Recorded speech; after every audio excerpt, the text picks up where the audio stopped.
Also being here to, I guess, clear the air of sorts as into people's concerns and issues, and have always been in full support as long as I've been able and had the privilege to go into Nahiku, meet the Ohana, and understand and find out what their issues and concerns are in their community, and have always been so supportive, along with Mele Carroll, who I'm so honored that she let me shadow her in my early beginnings here.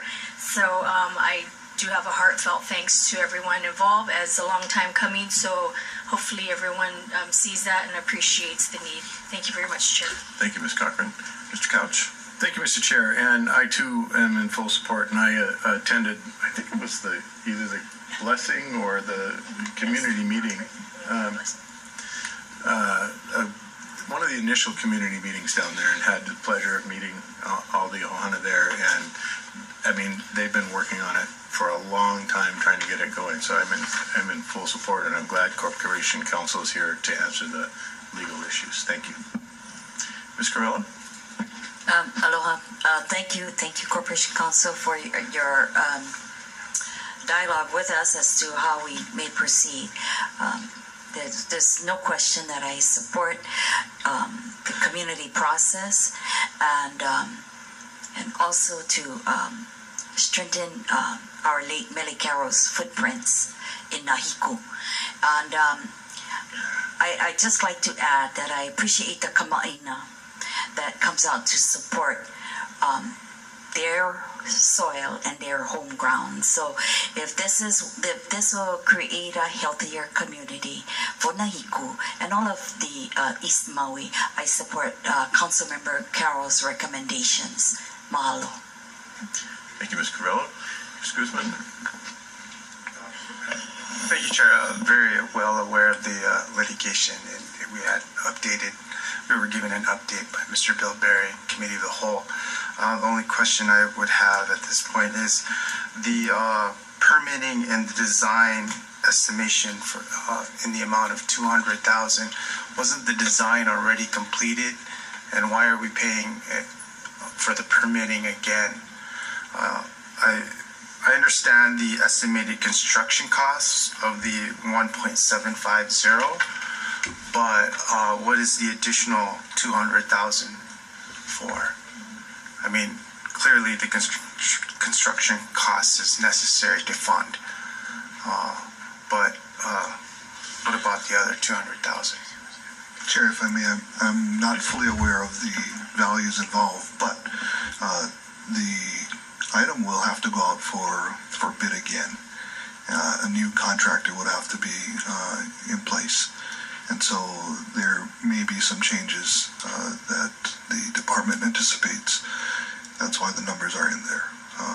In terms of the exact dollar amounts, I couldn't tell you sitting here before you that is an exact amount. I think that's a estimate on what the values may be, and that's the best I can offer you at this point.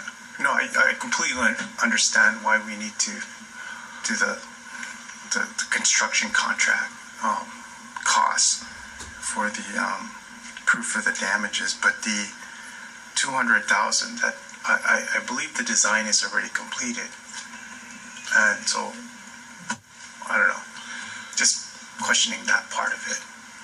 Yeah, I understand that there's also a component in that monies to oversee the construction itself. Okay. So that needs to be, okay. We'll just place that on the record then. Thank you. Thank you. Mr. Victorino. Thank you, Chair. Most of my colleagues have covered most of the areas that I would have covered. I do have two questions. First of all, the state matching funds, is that still available? Because, again, was that encumbered by the state? Because that was an integral part of this whole process, and the late Mele Carroll worked her buns off making sure that got done. And I don't want to see that left off to the wayside. So can you address that, please? Sure. Thank you, Chair. Member Victorino, thank you for the question. My understanding is that Mayor was charged with the responsibility to pursue the matching funds from the state, and I believe he's actively pursuing that. So at this time, we're still not sure if we're going to get it or not. Correct. Okay.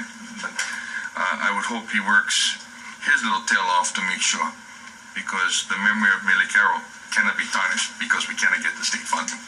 That would be a real travesty in all of this. Agreed. Secondly, I understand, there's some other matters that relate to this, legal matters and the former construction contractor, I should say, that was awarded this. So, but I'm not going to go in that area. I'll leave that one alone, Mr. Chair. The last thing I want to say is this.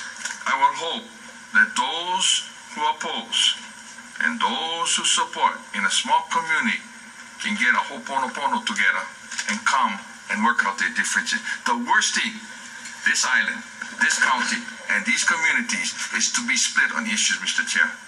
And I see a divisive community. I live in an area where it's divisive also, and I know our county is. But this is not good. This is good for the people, good for recreational, good for emergency services, and good overall for the community.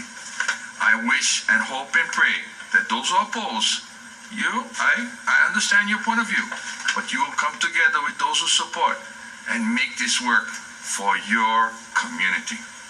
Thank you, Mr. Chair. Thank you, Mr. Victorino. Mr. Victorino and I share the strong hope that this will bring the community together, not allow it to continue to be divided. Just to further confirm, there was testimony that an EA was needed and not done. There was testimony that the change in zoning and SMA and the community plan amendment were required and not addressed. I'm assuming by your earlier statement that you're confirming that all necessary changes were appropriately handled. Council. Chair, thank you for the question. The answer is still in the affirmative. The process was complied with correctly in the first go-round, and there's no reason why it should change for the rebidding and the identification of a new contractor. Chair, you've heard testimony and we've heard concerns raised by the community. We've, again, looked into all those aspects. And I, again, sit here before you and tell you that my understanding is that we properly, as a county, moved forward when we initiated the project. It wasn't to, unfortunately, the project did not move forward, not out of anything that the county did, and that's why we, as a department, actively continue to pursue the litigation on behalf of the county. I believe at the end of the day that what will develop is hopefully a positive result in the litigation. Unfortunately, it caused a hiccup and a delay in this process, but the compliance with the permitting and the proper EA review was done, and I believe that there's the exception under the EA that was applied in this particular circumstance. So we have heard a lot of concerns. We've vetted those concerns, and I think we're satisfied that the project initially and as it continues is compliant. Thank you very much. Jerry, were you able to confirm that the state funds remain available because our staff had? Yeah, the state funds were lapsed, and so the mayor is seeking those fundings again, and he is actively doing that. Okay. Thank you for that clarification. Members, any further discussion? Oh, take a short recess at the call of the chair. The Department of Personnel Services. And this is another resolution authorizing the transfer of an unencumbered appropriation balance within the Department of Personnel Services fiscal year 2016 budget. Purpose of the proposed resolution is to transfer from Category A, salaries and premium pay, to Category B, operations or services, an amount of $20,000 within the Department of Personnel Services. And we have the director here to share his thoughts. Director? Good morning, Chair. Good morning, members. Lance Remoto, Director of Personnel Services. We are requesting a transfer of amount of $20,000 from our A account to our B account operations. We have this funds